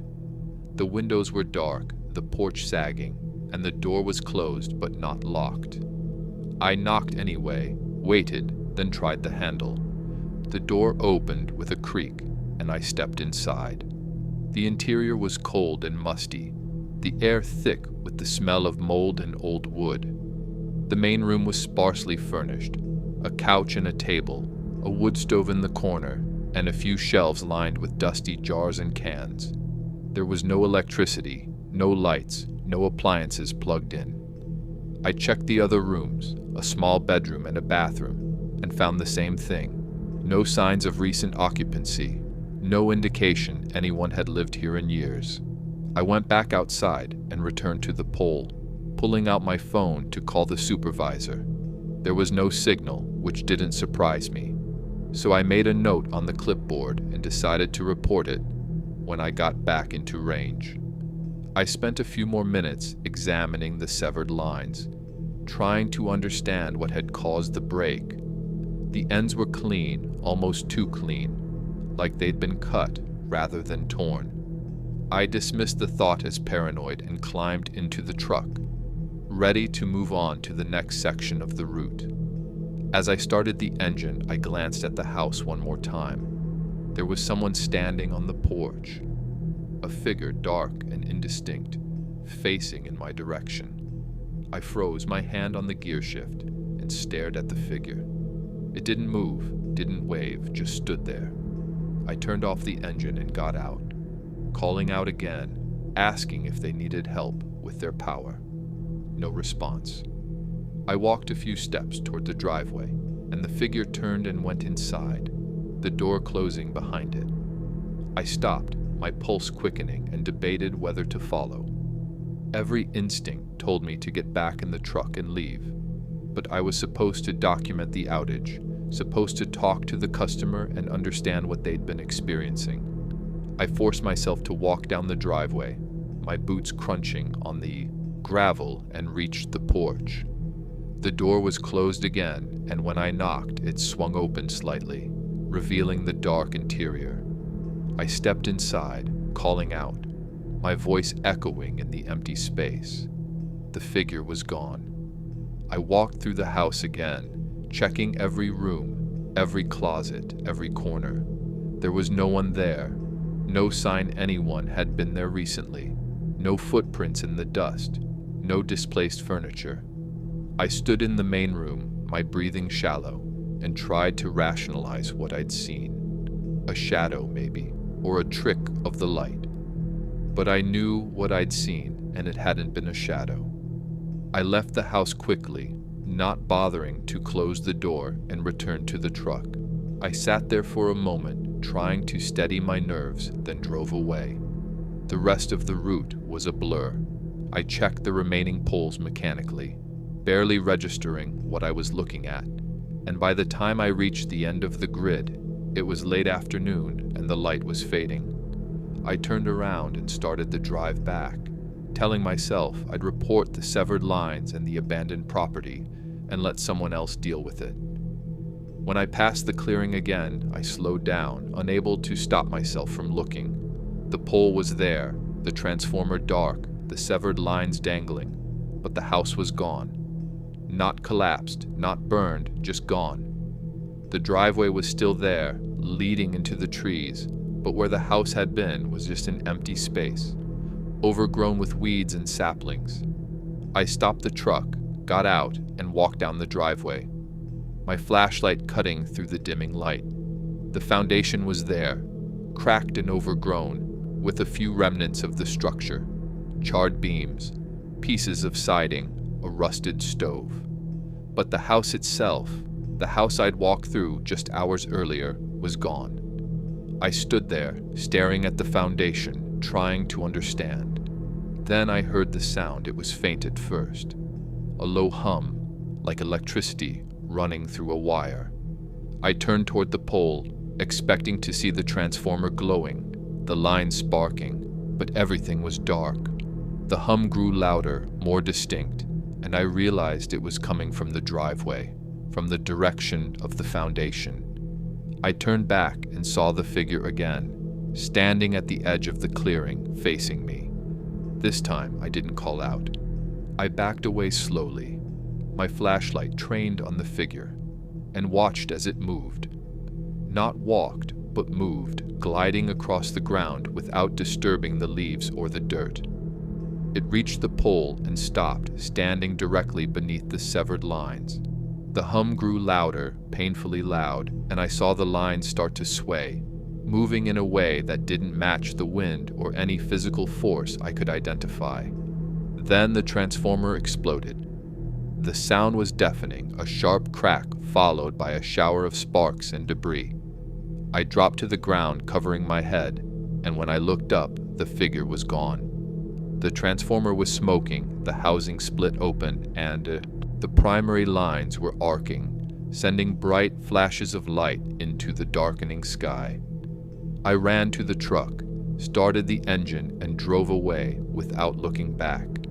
I reached the county road as full dark set in, my hands shaking, my mind racing. I called the supervisor as soon as I had signal and told him the transformer on the northern grid had failed catastrophically, that he needed to send a crew to shut down the primary lines before they caused a fire. He asked what happened, and I told him I didn't know, that it had just blown while I was inspecting it. He said he'd send someone first thing in the morning and asked if I was okay. I said yes, hung up, and drove back to the yard. The next day, the supervisor called me into his office and asked for a detailed report. I told him everything I documented: the severed secondary lines, the abandoned property, the foundation. I didn't mention the figure or the way the house had disappeared. He listened, nodding occasionally, then said the crew had gone out that morning and found the pole exactly as I described, but they hadn't found any property or foundation. He showed me a map pointing to the location and said according to county records, there had never been a structure at that site. No house, no driveway, nothing. I started to argue, to tell him I'd walked through the house, seen the furniture, touched the walls, but he held up his hand and said it didn't matter. He said the northern grid had been having issues for years, that the outages were a known problem, and they'd decided to decommission that section entirely. He said I'd done a good job identifying the failed equipment, and they'd be removing the poles and lines over the next few months, consolidating the customers onto a different grid. I asked about the figure, if anyone else had reported seeing anything unusual up there, and he said no, but his expression told me he was lying. He said I should take a few days off, that I'd been working a lot of overtime and probably just needed rest. I didn't argue. I took the days off, and when I came back, I requested a transfer to a different region. The supervisor approved it without question, and I never worked the northern grid again. Years later, I was looking at old utility maps, researching something unrelated, and I found a reference to the northern grid. There was a note in the margin, handwritten, that said, "Do not send crews after dark, multiple reports." The note wasn't dated, and there was no explanation, but I knew what it meant. I wondered how many other people had seen what I saw. How many had walked through that house or stood beneath that pole and heard the hum. And I wondered if decommissioning the grid had solved the problem, or if it had just moved somewhere else, following the lines to a different pole, a different clearing, waiting for the next person to come checking for outages. The sixth testimony comes from a paramedic who worked rural emergency calls, responding to accidents on mountain roads and discovering that some scenes don't make sense no matter how many times you walk through them. The dispatcher's voice came through the radio just after midnight, calm and clinical, giving me the details. Single vehicle accident, old highway outside Richwood. Caller reported seeing a car off the road. No other information available. My partner and I were already in the area, finishing a transport to the regional hospital, and we were the closest unit. I acknowledged the call, plugged the coordinates into the GPS, and started driving. The location was about 15 minutes away, on a stretch of highway we'd both run before. A 2-lane road that wound through heavily forested ridges with minimal shoulder and steep drop-offs. I'd been working as a paramedic for about 6 years, mostly in the rural areas where coverage was thin and response times were long. My partner that night was someone I'd worked with for years. Experienced and steady, the kind of person you wanted next to you when a call went bad. We didn't talk much on the drive, both of us running through the mental checklist of what we might need. Extrication equipment if the vehicle was inaccessible.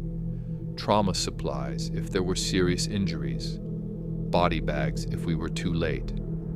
Rural accidents were unpredictable, and the lack of information from the dispatcher suggested the caller hadn't stayed on scene long enough to assess the situation. The GPS guided us onto the old highway, and we climbed steadily, the road twisting through the trees.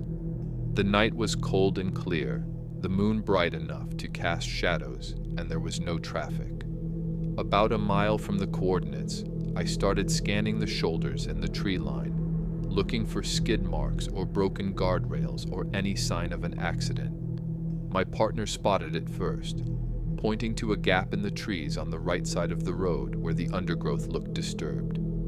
I pulled onto the shoulder and we got out, grabbing flashlights and medical bags.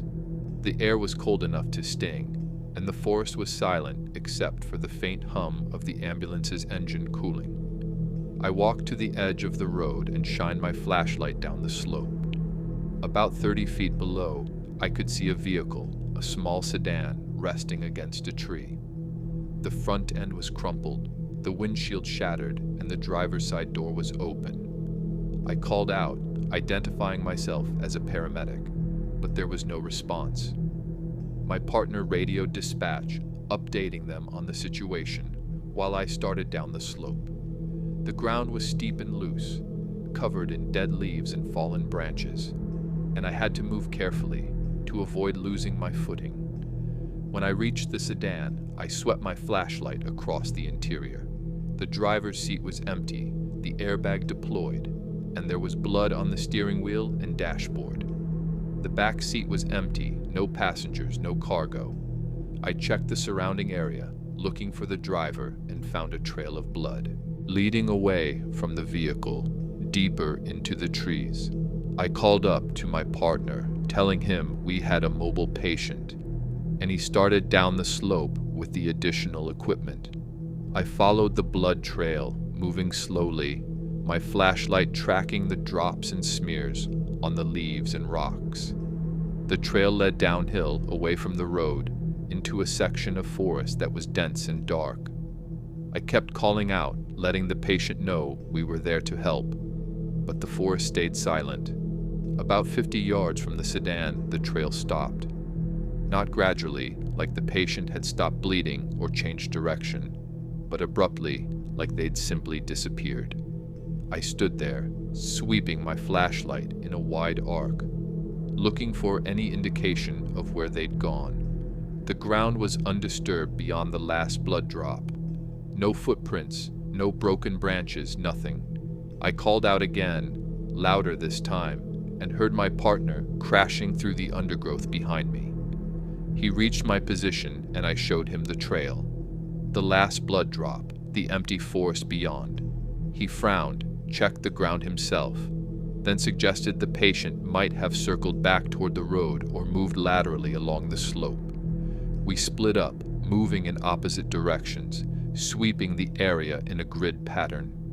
After about 15 minutes, we regrouped at the sedan, neither of us having found anything. My partner radioed dispatch again, requesting additional units and search and rescue, and I climbed back up to the road to set up flares and mark the scene. While I was placing the flares, I noticed something strange. There were no skid marks on the pavement. No indication the sedan had braked or swerved before going off the road. The shoulder was intact, no torn-up gravel or displaced dirt, and the guardrail, which ran along the section of highway, was undamaged. I walked back to the gap in the trees and looked down at the sedan again, trying to work out how it had gotten there without leaving any trace on the road. My partner joined me, and I pointed out the lack of skid marks. He looked at the road, then at the sedan, and didn't say anything for a moment. Then he said, maybe the driver had fallen asleep and drifted off, going slow enough not to leave marks. It was possible, I guess, but it didn't explain the lack of damage to the guardrail or the shoulder. The sedan had gone through a gap in the trees that was barely wide enough for a person, let alone a vehicle, and the angle was wrong, too steep and direct, like the car had been dropped into place rather than driven. We waited for backup, standing on the shoulder, watching the forest. The silence was starting to bother me, not because it was unusual, but because it felt deliberate, like the forest was holding its breath. When the sheriff's deputy arrived, about 20 minutes later, we walked him through what we'd found: the sedan, the blood trail, the missing driver. He climbed down to the vehicle, checked the registration in the glove box, and radioed in the information. Then he walked the blood trail, same as we had, and reached the same conclusion. The patient had vanished. Search and rescue arrived around 2 in the morning, a crew of 5 with dogs and thermal imaging equipment. They searched the area for hours, covering a half-mile radius around the sedan, and found nothing. No trace of the driver, no additional blood, no footprints, nothing. By dawn, they called off the search, citing the lack of evidence and the possibility the driver had been picked up by someone before we arrived. The deputy filed a report. The sedan was towed, and we were cleared to leave. My partner and I didn't talk much on the drive back. I could tell he was bothered by it, same as I was, but there wasn't anything to say. We'd done everything right, followed protocol, and the outcome was out of our hands. But I couldn't stop thinking about the blood trail, the way it just stopped, and the way the sedan had looked, sitting against that tree like it had been placed there deliberately. We were dispatched to the same stretch of highway 3 weeks later. Another single vehicle accident, almost the exact same coordinates. This time the call came in the early evening, just after sunset, and the dispatcher had more information. A passing motorist had reported seeing a vehicle off the road with no visible occupants. We responded immediately, both of us tense, and when we arrived, my stomach dropped. It was the same gap in the trees, the same steep slope, and at the bottom, about 30 feet down, was another sedan. Different make and color, but positioned almost identically to the first one, resting against a tree with the driver's side door open. We went through the same process. Climbed down, checked the vehicle, found blood on the steering wheel and dashboard, found a trail leading into the trees, and just like the first time, the trail stopped abruptly, about 50 yards from the car. This time we called for backup immediately, didn't waste time searching on our own. The sheriff's deputy who responded was the same one from the first call, and I could see the recognition in his eyes when he looked at the scene. He didn't say anything, just radioed for search and rescue and walked the perimeter, taking notes. The search went the same way. Hours of effort, no results, no sign of the driver. After the second call, my partner and I talked about requesting to be pulled from that area, but we didn't follow through. We were experienced, and the rural zones needed coverage, and neither of us wanted to seem like we couldn't handle the job. But every time we drove that stretch of highway after dark, I felt my hands tighten on the wheel and my eyes scanning the tree line, looking for that gap. The third call came 2 months later, middle of the night, same stretch of road. This time the dispatcher said the caller had stayed on scene and was waiting for us. When we arrived, there was a pickup truck parked on the U-V shoulder, hazard lights on, and a man standing near the edge of the road. He flagged us down as we pulled over, and I could see he was shaken, pale and sweating despite the cold. He said he'd been driving home from a late shift when he saw a car go off the road right in front of him. No brake lights, no swerve, just drifted off the pavement and disappeared into the trees. He'd stopped immediately, called 911, and climbed down to check on the driver. But when he reached the car, it was empty. He said he'd waited by the vehicle for a few minutes, calling out, then climbed back up to the road because it felt wrong down there, like he wasn't supposed to be there. My partner and I exchanged a look, then grabbed our gear and climbed down. The sedan was there, same position, same open door, same blood on the steering wheel. We found the trail, followed it to the point where it stopped, and stood there in the dark, not saying anything. My partner finally broke the silence, saying we should call the deputy and get search and rescue out here again. I agreed, but I knew it wouldn't matter. We'd been through this twice before, and the outcome was always the same. When the deputy arrived, he looked at the scene, looked at us, and said he was shutting down this section of highway, at least temporarily, until they could figure out what was happening. He said he'd been reviewing the reports from the previous calls and couldn't find any rational explanation. The vehicles were registered to real people, but none of them had been reported missing. The blood at the scenes was real, typed, and analyzed, but it didn't match any known individuals. And the accidents themselves, the way the vehicles ended up at the bottom of the slope without leaving marks on the road, didn't make sense. He asked if we noticed anything unusual during our responses, anything that might explain the pattern. I told him about the silence, the way the forest felt wrong, and the way the blood trails always stopped in the same place. He nodded, like he'd heard similar things from the search and rescue crews, and said he'd include it in his report. The highway was closed for 3 days, while the state police and the forestry department conducted an investigation. They didn't find anything. No mechanical issues with the road, no environmental factors, no evidence of foul play. But they installed new guardrails along that section, reinforced the shoulder, and put up signs warning drivers to stay alert. The road reopened and the calls stopped. I've driven that stretch dozens of times since then, always during the day, always with my eyes on the tree line. The gap is still there, the slope still steep, but there's no sign of the sedans or the blood trails or the drivers who vanished. My partner transferred to a different county about a year after the third call, said he needed a change, and I didn't ask why. I stayed, kept working the rural zones, and tried not to think about the way those accidents all looked the same, like they were following a script written by something that understood how we'd respond but didn't care about the rules of physics or logic or time. Every now and then, late at night when I'm driving alone, I'll see headlights in the rearview mirror, a single car following me on an empty road, and I'll watch to see if they drift toward the shoulder, toward that gap in the trees.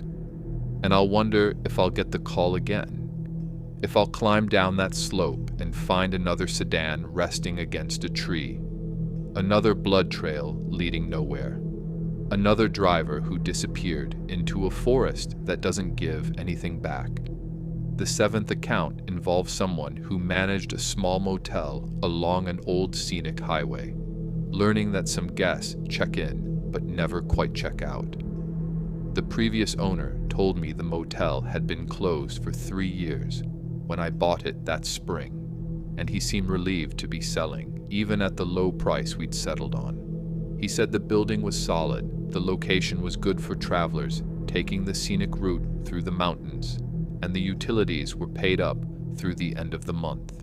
He didn't mention why he'd let it sit empty for 3 years, and I didn't ask.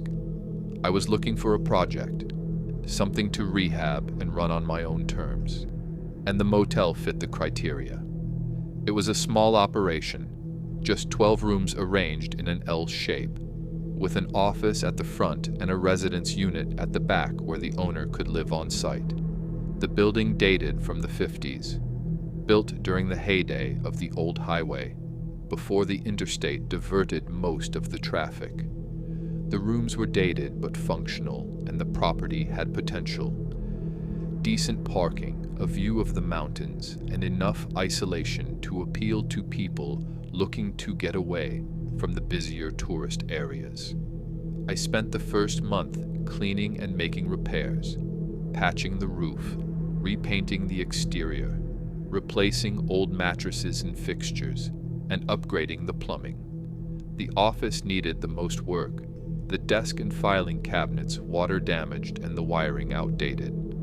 I found boxes of old guest logs in a storage closet, decades of names and dates written in fading ink, and I threw most of them out, keeping just a few as curiosities. By early summer, the motel was ready to reopen, and I put up new signs on the highway, advertising clean rooms and reasonable rates. The first few weeks were slow. I'd get maybe 1 or 2 guests a night, mostly travelers passing through, people who wanted a quiet place to sleep and didn't mind the older amenities. I kept the office open until 10, then locked up and retired to the residence, leaving a sign with my phone number in case anyone needed anything after hours. The routine was simple and manageable, and I started to think I'd made a good investment. The first strange occurrence was in late June. A guest checked in around 8 in the evening. A man traveling alone, mid-40s, polite and quiet. He paid cash for one night, filled out the registration card with minimal information, and took the key to room 7. I watched him walk across the parking lot, unlock the door, and go inside. I didn't think anything of it until the next morning, when I went to collect the key and check the room. The door to room 7 was unlocked, hanging slightly open. I knocked, called out, and stepped inside. The room was empty. The bed was made, the towels were unused, and there was no sign anyone had stayed there. I checked the bathroom, the closet under the bed. Nothing. The guest hadn't left any belongings, hadn't disturbed anything, and the registration card he'd filled out listed a name and address I couldn't verify. I assumed he'd left early, maybe decided to keep driving, and I didn't worry about it. The second occurrence was a week later. Another single traveler, this time a woman, late 30s, checked in around the same time, 8 o'clock, and took room 7 again. I noted the coincidence, but didn't think much of it. The next morning, the same thing. Door unlocked, room empty, no sign of occupancy. This time I checked the security camera I'd installed above the office door, a basic setup that recorded the parking lot and the walkway in front of the rooms. I rewound the footage to the previous night and watched. The guest appeared on camera at 8:07 p.m., walking from the office to room 7, unlocking the door and going inside. The light in the room turned on, visible through the window, and stayed on for about 10 minutes. Then it turned off. I fast-forwarded through the night, watching the timestamp tick forward, but the guest never came out. The door stayed closed, the light stayed off, and by morning, the parking lot was empty except for my truck. I rewound and watched again, frame by frame, but the result was the same. The guest went into room 7 and never came out. I called the phone number on the registration card, but it was disconnected. I searched the address and it didn't exist. I went back to room 7 and checked it again, more thoroughly this time, looking for hidden exits or loose panels, or any explanation for how someone could enter and disappear. The room was ordinary, 4 walls, a door, a window, a bathroom. No hidden passages, no crawl spaces, nothing. Over the next 2 months, it happened 5 more times. Always room 7. Always a single guest checking in between 8 and 9 in the evening. Always gone by morning with no trace. I stopped renting that room, left it empty, and told myself I'd figure it out when I had time. But guests kept checking in, not physically, not walking up to the office, but appearing on the security camera footage, walking from the parking lot to room 7, going inside, and vanishing. I started watching the camera feed in real time, sitting in the office during the evening hours, waiting for it to happen. One night in August, I saw it. A figure appeared at the edge of the parking lot, just outside the camera's range, and walked toward room 7. I ran outside immediately, reaching the walkway in seconds, but there was no one there. The parking lot was empty, the room was dark, and the door was locked. I went back to the office and reviewed the footage.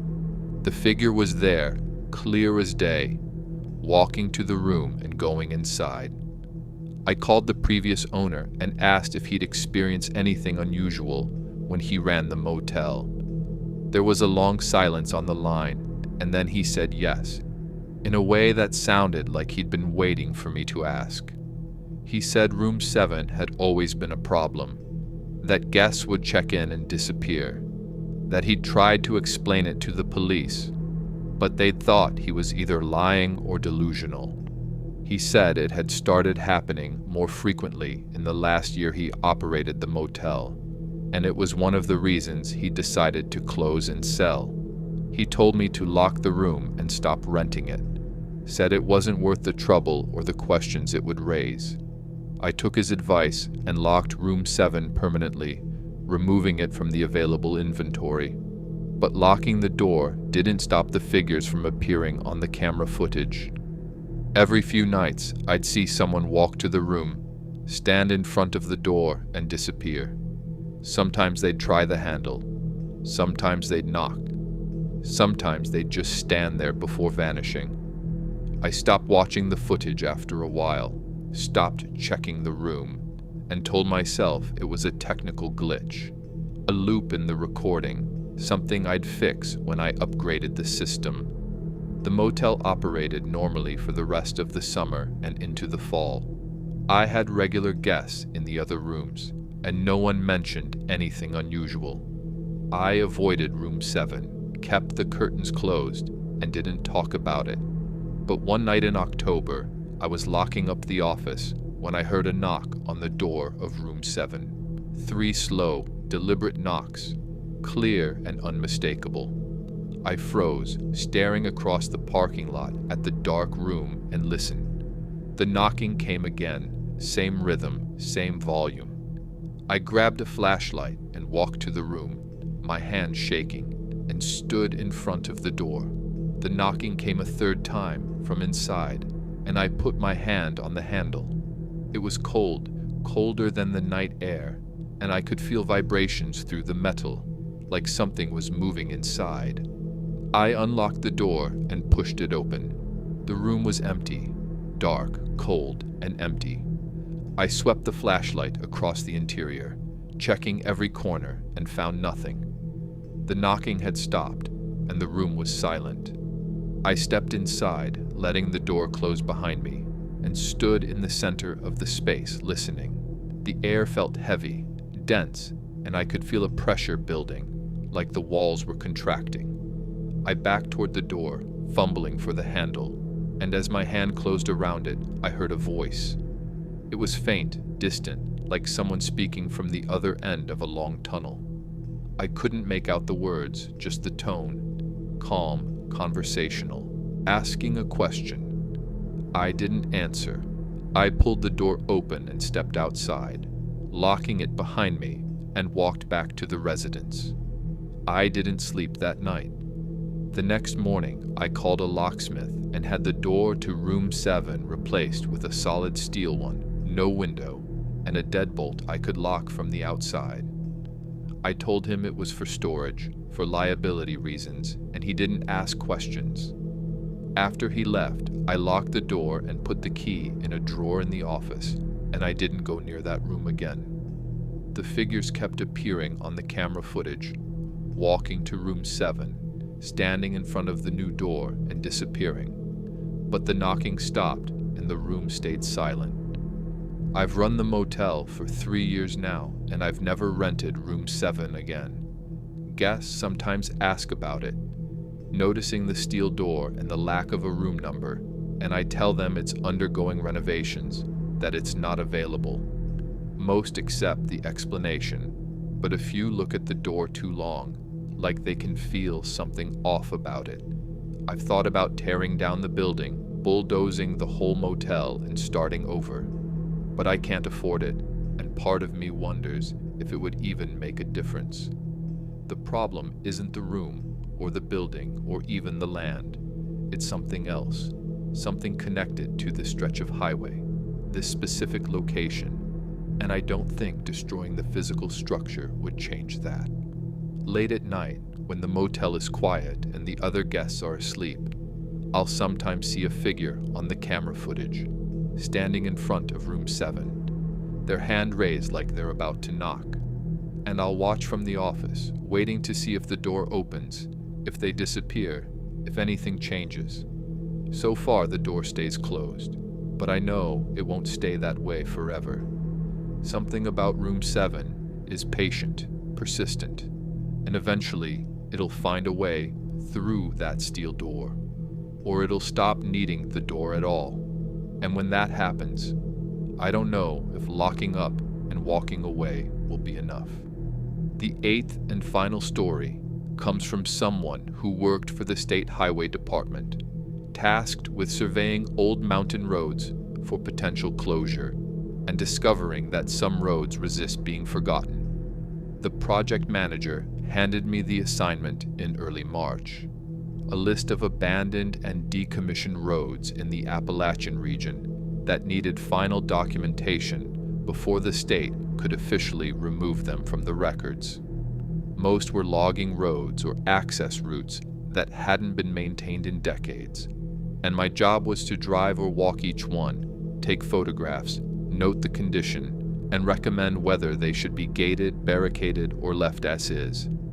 It was straightforward work, the kind of thing I'd done dozens of times over the years, and I didn't expect any complications. The list included about 30 roads scattered across 4 counties, and I planned to tackle them over the course of a month, working alone with a GPS unit, a camera, and a state truck. The first week went smoothly. I documented a series of old fire roads and mining access routes, most of them overgrown and impassable, and submitted my reports without incident. The roads were exactly what I expected: forgotten, reclaimed by the forest, and posing no real issues for closure. The 10th road on my list was different.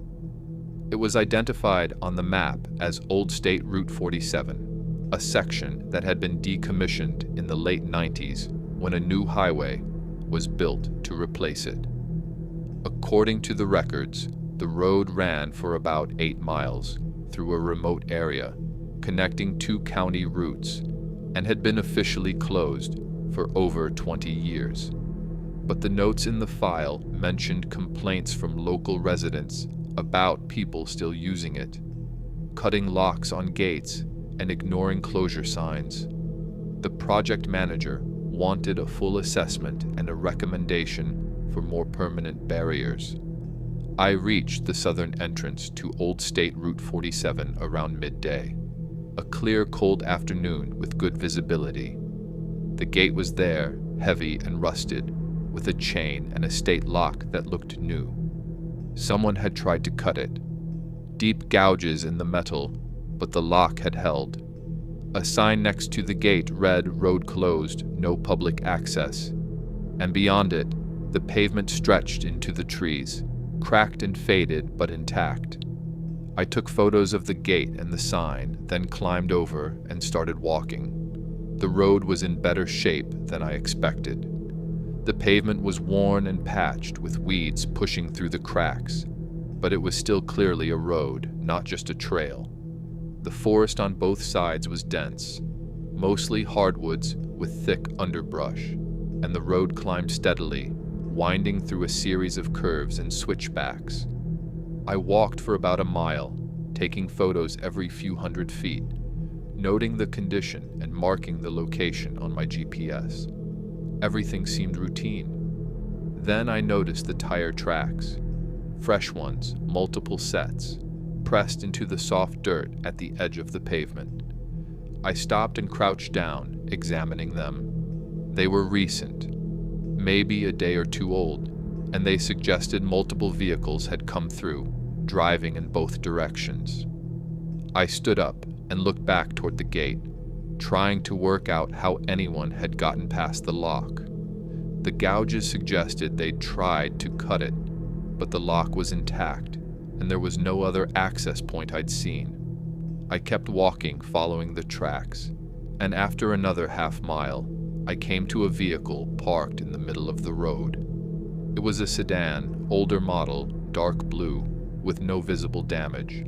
The doors were closed, the windows up, and I couldn't see anyone inside. I approached cautiously, calling out to see if anyone needed help, but there was no response. I checked the doors. They were unlocked. The interior was empty, no keys, no personal items, and the ignition was off. The engine was cold. I walked around the sedan, checking for plates. There were none, the brackets empty.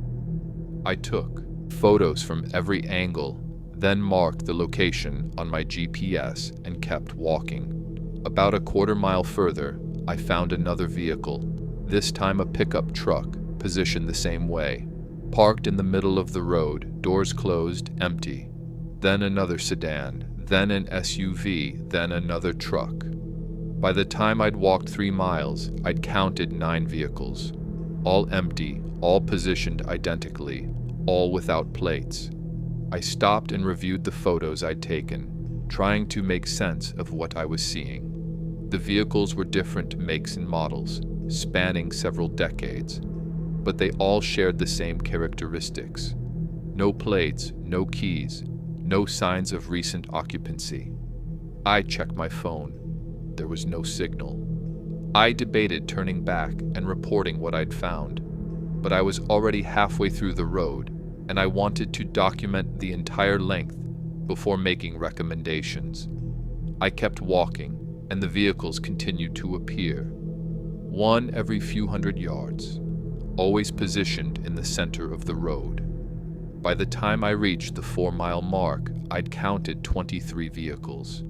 Then the road ended, not gradually, not at an intersection or a turnaround, but abruptly. The pavement just stopped, giving way to dirt and undergrowth, and there was no indication of where it was supposed to continue.